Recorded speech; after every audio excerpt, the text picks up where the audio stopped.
Hey everybody, Happy New Year. Welcome to the Combatcast and the first live edition of the new year. And we're going to have a special episode today. Short one, short and sweet. We're going to talk about our top 5 bantamweight fights ever. Before we do any of this though, let's go to that Combatcast intro we all love so much.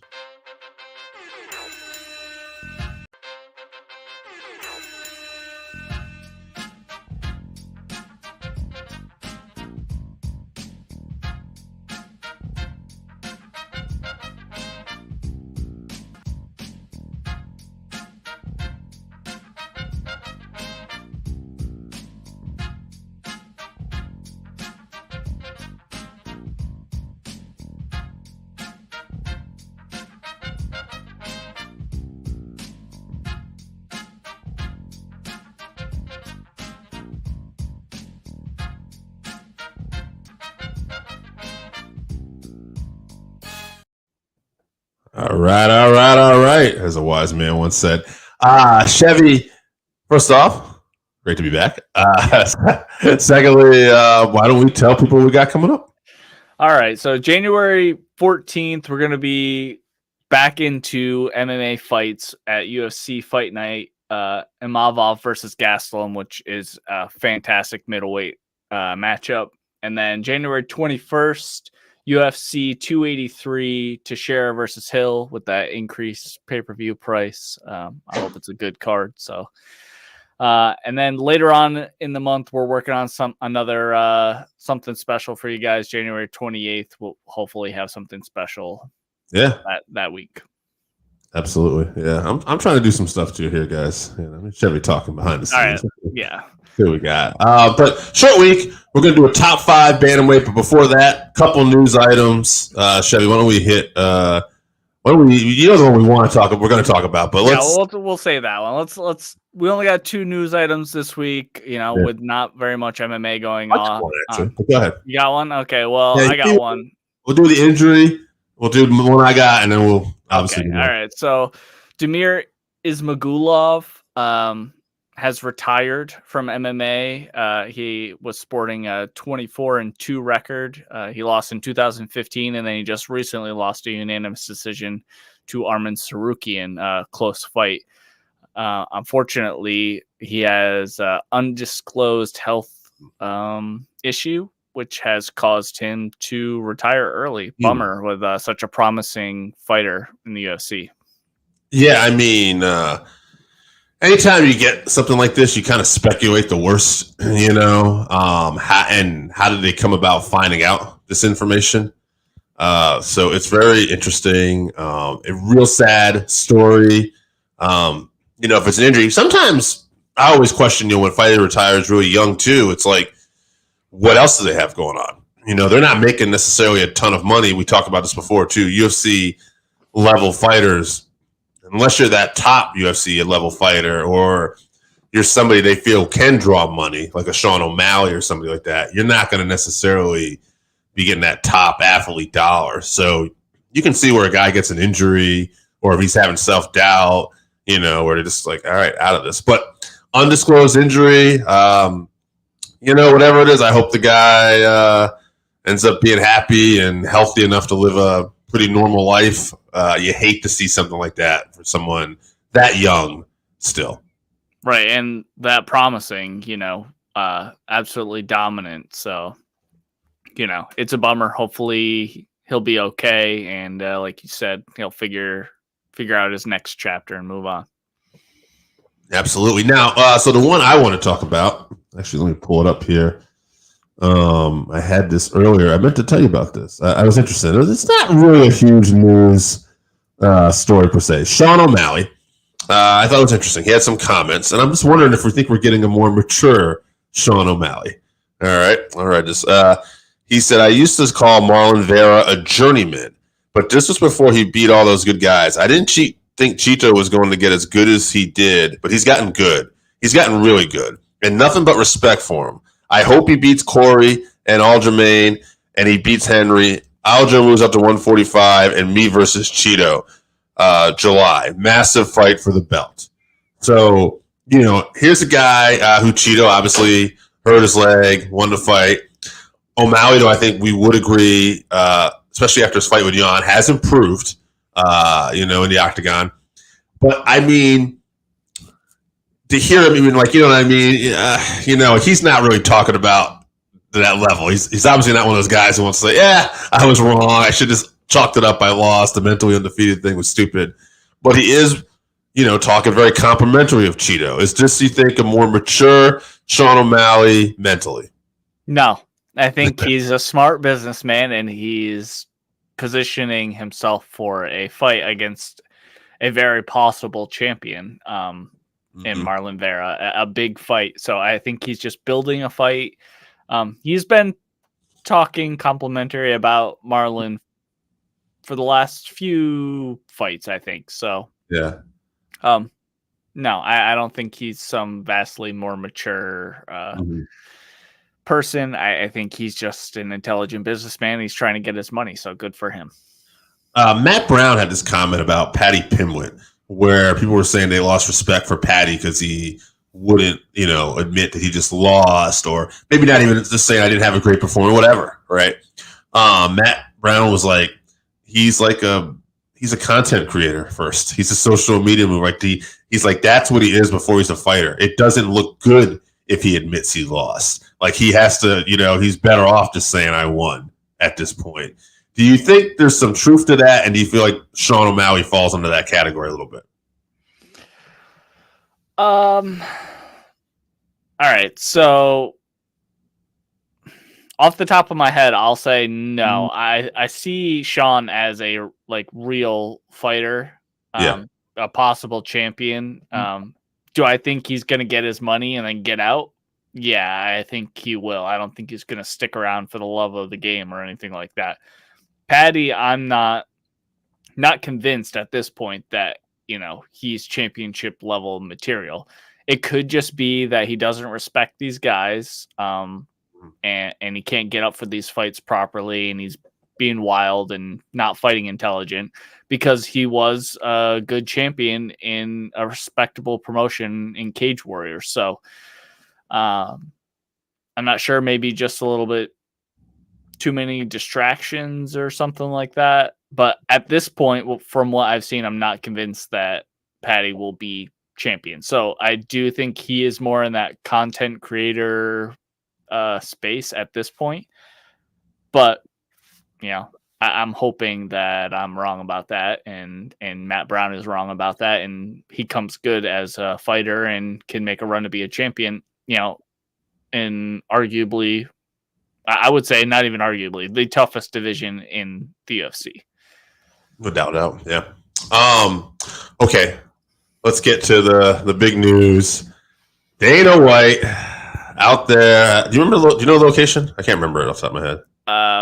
No, somewhere in Mexico or something like that. Yeah. Cabos or something. Mm-hmm. A lot of alcohol involved, apparently. That story seems to check out. Not that anyone's using it as an excuse, but gets into an argument, would believe, with his wife. Like you, too. I didn't know Dana had a wife. I knew he had kids, but that was kind of secretive. The wife was very secretive, I thought. So something happens. He has his hand on her wrist right at that point, right? And the words are exchanged. She slaps him, and then he slaps her back. Maybe he gets another shot in. I don't remember. Yeah, it was hard to tell if there was a second one. Second shot. Yeah. But then everybody was quick on there. He says this has never happened. In an interview, he was quoted saying it's never happened. And she said that as well. She did. She backed up his story as well. A lot of damage. Can never condone putting your hands on a female or anybody, really. You should never be doing this. But I mean, we'll talk about I want to talk about a few things about this, but holy fuck, what a fucking nightmare from a business standpoint before you're about to launch something called slap fighting. Nightmare or genius business move. I don't know, man. Maybe that's a joke. That is a poor-taste joke.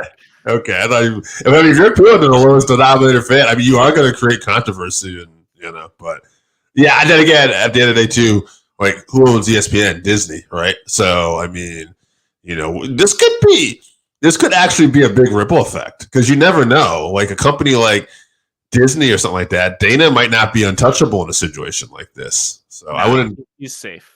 I wouldn't bang. Yeah, I'm not saying I'm banking on Dana leaving, but it's just one of those situations where this is one of the things he could do to test those waters out. Let's put it that way. If he was looking to say, how far can I go to get fired? This would be a good start. Yeah, it's a obviously huge lapse in judgment, huge mistake. But I mean, I feel like he did the right things. He didn't lie about it. He immediately came out. Both of them came out and said that this happened. It is embarrassing. Oh yeah. Which of course it's embarrassing, absolutely embarrassing, and apologized, and they've talked it through with their kids and the whole family, and at that point that really is the case, and that they're taking steps. Yeah. What else do you want from him at that point? Like, obviously it's an unforgivable scenario. So I mean, it's a tough thing too, because it's like, we're in a situation like, content creators, right? We're talking about this stuff like that too, but like, it's a very personal thing that happened in someone's life. And at the end of the day, like, they're subjected to stuff like that we're not, like, and that's not to justify, but like, if something like this, you wouldn't do it, but let's just say like you or me or somebody did that, and we got help and everybody worked on it, and our closest people to us could forgive us, and that would be done in a much smaller private manner. Like these people are on, Dana's got $400 million though. So that's true. I don't feel too bad for him for having to deal with hitting his wife in the public eye. So I don't feel too bad for him. But hey, let me ask you this. This is kind of a weird question probably. And I don't condone any of this, but had he just grabbed her wrist, she popped him in the mouth, and he didn't do anything, is this as big a story? Nope. It's a no story at all. No, it's not. Yeah, I know. No. It's crazy.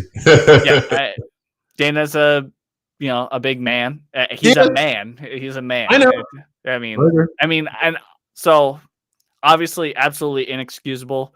But when I heard about this story before I saw the video, I was like, oh, Jesus, like he's a big dude. And, he did kickboxing instruction or whatever. Like he could knock this woman out. It was almost a push compared to a slap. Like, I think she's going to be okay, but obviously unacceptable. I just keep saying that, but unacceptable.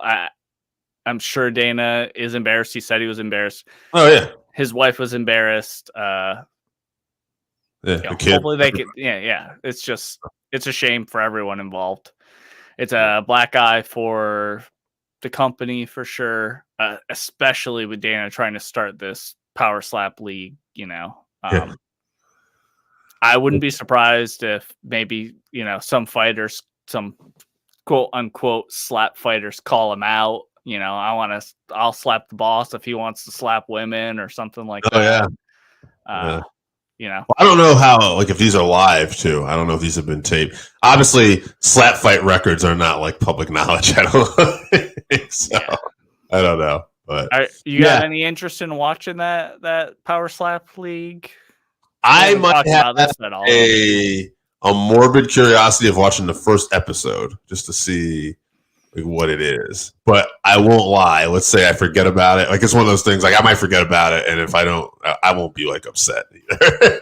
I think I get all the views I need, like on Instagram Reels and YouTube Shorts. That's all I need to see. I know what it is, right? Like I don't know. I watch people fight in their underwear in a cage, and I think that shit is barbaric. At this so. That says something. I just think not being able to defend yourself or not being allowed to defend yourself is what makes it a little bit gross for me, I think. Yeah. And it's not like it's like I don't know. I don't know if there's gonna be weight classes in this thing or what. Yeah. So I mean, I think it's dumb. I don't think it'll be around for too long. Nope. Also, would that pay-per-view increase, is that extra $5 a month or whatever going to those guys? Because I don't want them to get my money. I don't want them to be doing that. So is that what the UFC is doing? They're taking our money to pay these guys. So I'm not a fan of it. Oh, look at this. I just realized in our episode, top 5 bantamweight fighters. I wonder what let's take a look at this here. I texted Joe. This is going to be a whose fault was this? Because me and Chevy had done top 5 bantamweight fights of all time. I'm about ready to eat some crow here. Or not. Let's see. Can you make a studio for our top 5 bantamweight fights of all time? That's a big old W for this guy then, because I would say fights are. And I always say that because Mr. Dan Backley here did give us his top 5 bantamweights of all time. Wow, what's up, Mr. Backley? Yeah, so but I'll read his bantamweights because I always respect Dan's opinion on MMA. So Aljamain Sterling, Peter Yan, Merab, Rafael Stotts, and we saw the Andrade. I always have trouble with that name.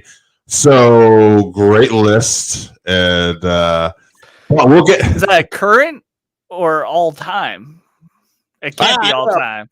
I would say that's current, right? Yeah. Yeah. It's got to be. But Merab, super underrated. I agree. Yeah. I agree. All right, let's move on to our top 5 bantamweight fights of all time. Yeah. I did just UFC, so I'll start off with my list. I assume we're going to have some similar fights here. I do have one that's not UFC, so go ahead now. Okay. Or WEC or whatever. So I did all UFC fights. So I'll do I'm just gonna go down the list. So number 5, I did Garbrandt versus Dillashaw. TJ wins via KO. That's UFC 217. You know, that was huge. The first one. That was huge. Yeah. Huge bad blood fight because of the whole alpha male thing, and it was at MSG. Huge fight. Then I'll go on to number 4, Dominic Cruz versus Uriah Faber 2. Hold on, since I have that fight too, the first one you said with with Dillashaw and Garbrandt, I'll just comment on that and we'll just go through it later. Why that fight was so particularly special for me was TJ is going to make a lot of my list. I'm a big TJ fan, and but why that fight in particular was very special for me and why I enjoyed it was Cody was coming off the performance of a lifetime against Dominic Cruz, and TJ had lost an arguable split decision to Cruz that maybe he shouldn't, maybe should have. And it was kind of like, man, and Cody was looking at his peak, and it was like, could TJ get this done? And then, wow, TJ gets clipped right in the beginning and comes back with a knockout. Hell of a fight, hell of a stuff leading up to that. So that was why that. And now, I believe you said Faber. That's what started the downfall of Cody Garbrandt. Oh, absolutely. Yeah. Okay, because Cody is on a lot of my lists here. So that was where his downfall started. So we'll move on. You're going to see a lot of similar names on this list for me. You're going to hear a lot of Garbrandt, a lot of Dillashaw, and a lot of Cruz. So number 4, Cruz versus Faber 2. This is in the UFC. Cruz wins that fight via decision. That was UFC 132 after their first fight, which was in WEC, where Dominic Cruz got his first loss of his career to Faber, I believe. So I have that fight as well. Just 2 big names going at it. And at the time, probably the glory names of the bantamweight division.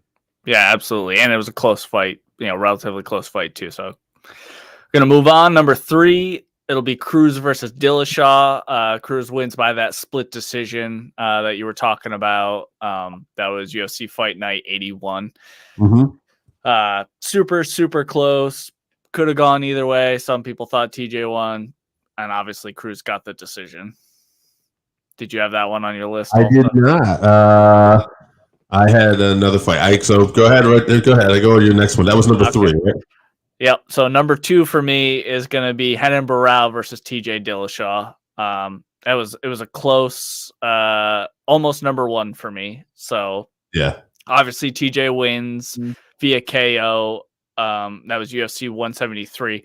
But the Yeah. real story is just how big of an underdog story it was. Renan Barão was the pound for pound best at that point. He was a minus 1,000 favorite in that fight, and TJ just put it on him like you wouldn't believe. And then also did it again a second time. But yeah, that was his real emergence as one of the greatest bantamweights of all time. Absolutely. I had that fight on there as well. And I want to talk about a couple things here real quick. So everything you just covered, yes, that card was amazing, by the way. Dominic Cruz was on the undercard of like the prelims and took out, I think, Takeo Mizaki, I think his name is. Yeah. Chevarooney was on that card. He beat Eddie Alvarez and like Alvarez's debut in the UFC, which that was a wild fight. I think Mighty Mouse might have been on that card too. Like it was just a really fun card. Also, what I was going to say too, just because, hey, we're a small show, right? We're trying to be a little different here. Let's give a unique perspective to that no one else can. Our perspective. That was, Chevy, I believe, one of your first big UFC events you had ever went to. We were at a local Buffalo Wild Wings in our area. We went to go see that with a group of friends. Your future wife at the time, I don't think you were married yet, right? And actually, I wasn't either. So, yeah. So early on, and that was just an amazing moment for like friends who are kind of getting into this MMA thing. And that fight, just because, and Joe Rogan too, got to give him credit too, telling the story of how good TJ looked in that and what an underdog he was. And then seeing the way TJ performed, how it looked for, I would say, casual fans at the time, but getting, right. So it just told a great story. And for us personally, that was a big moment in MMA of our fandom. Yeah, that was definitely one of the first cards that I saw. Absolutely fantastic for sure. Yeah. That's what made me such a huge fan of TJ at the time. So absolutely. And why he's on my list a couple times as well. Right. So but continuing on, I'm leaving this too. So my number one fight though is gotta be the performance of Cody Garbrandt against Dominic Cruz at UFC 207. Garbrandt won by decision, but he sat Cruz down multiple times. He made Cruz miss many times. He was styling on him in there, basically. They're maybe the best performance of a bantamweight I've ever seen. Best performance of a fighter I've ever seen. He looked absolutely fantastic in that fight. So, shout out to him. Falling on hard times recently, hoping to get back on the winning track here soon. I know he has a fight coming up, so good luck to him. But build up for that card for that fight was great. Also, with Cruz versus Team Alpha Male again, and Cruz telling him, "I've seen everything that your team has to throw at me, and they can't handle it." Between Faber and TJ, so Cody just went out there and put it on Cruz for sure, and then Cruz handled it like a true champion. He said, no hard feelings. Cody was better on the night. So a fight that really made me like Cody No Love Garbrandt at the time, like to the next level. I would kind of like go off and on with him a little bit after this because of some of his shenanigans. But at the time, I was just such a fan of his performance that night. Like you said, this is obviously on my list too. But in particular, the story, like you said, going into the fight, you would never have guessed this. Like Cody Garbrandt at that time, since he was a knockout artist, he was kind of kill or be killed. And he's going into this fight with Dominic Cruz, who we all think is just going to outmaneuver him. And if Cody's got a chance, it's going to be to catch him. And then on top of that, when they're having these verbal exchanges, Cruz is looking clearly the winner. He looks like he is totally in Cody's head, and Cody's losing it. And we're like, well, it does not look good. We've seen this before. But hey, I'm excited. We'll watch it. Just the fucking opposite happens. Like you said, Cody puts on the performance of the lifetime, and I think the game plan of a lifetime. I think Alpha Male had prepared him for this fight. He had been doing this style fight for a long time, probably in preparation. And I would say Cody out Dominic Cruz on that night. Yeah, they absolutely put together a game plan that Cruz was not prepared for and could not adapt to. So respect to Team Alpha Male, but obviously to Cody for being able to pull that off.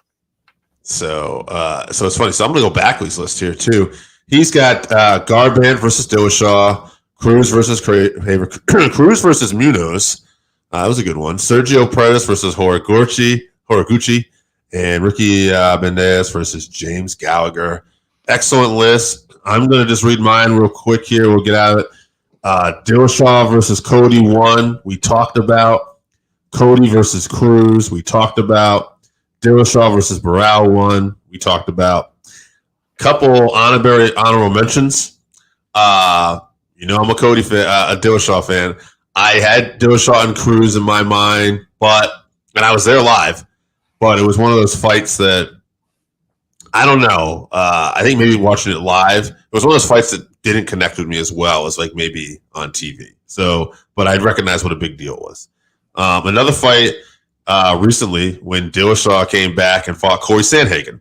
I just thought that was an excellent fight. It did have a championship belt, but I thought the level that these two were fighting on and just the skill and the back and forth. Excellent fight. Almost made my list. But to be a little bit different, I threw in 2 other fights. One of them back we just spoiled for. I had to mention too.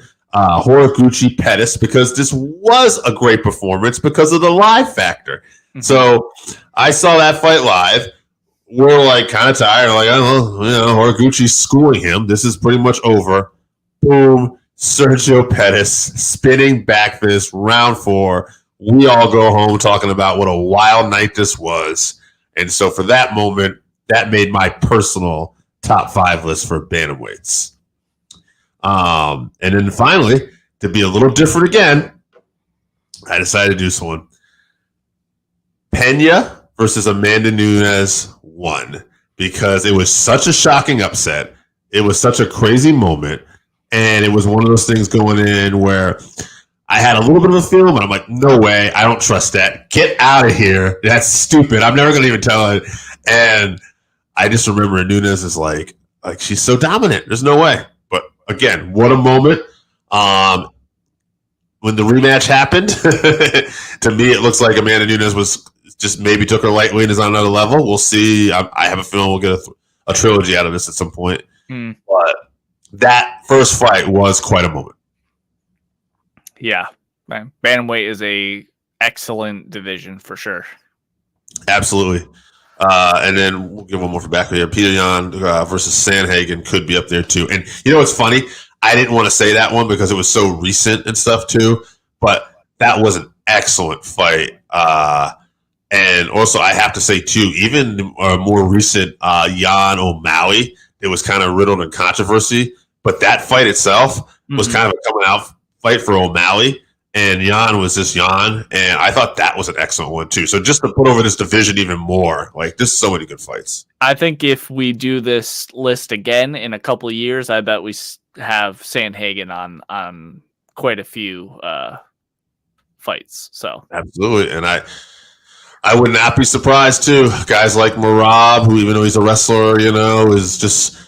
He's fun at times, and he's so crazy. And, O'Malley, he's polarizing, but his style can be exciting. And if he continues to improve, he might make this list too. So, great division. It's one I knew we hadn't done yet. And, we might do something like this down the road again. Maybe next time, maybe featherweights is what I'm thinking too. But, all right. I think that'll do it for the day. We put it almost a half hour still. So, guys, Chevy, tell them what we got coming up one more time. All right, January 14th, we're back to fights. UFC Fight Night, Imavov versus Gastelum. That's a great matchup, middleweights. Then January 21st, we're back to UFC pay-per-views. 283 Teixeira versus Hill from Brazil. And then January 20th, we're working on something special, maybe another interview, hopefully. We'll let you guys know. All right. Good to be back. Good to be back after in this new year. We're looking forward to this year. And guys, thank you for we're at last I looked 821 subs. Appreciate everybody. We're growing. We've seen a lot of growth in the last few months. So anybody that subscribed to us, thank you. We appreciate the love. And as always, and the CR, thank you. Good job, fellas. Hey, we appreciate you too. All right, guys. Thanks for all the love. We'll see you next week.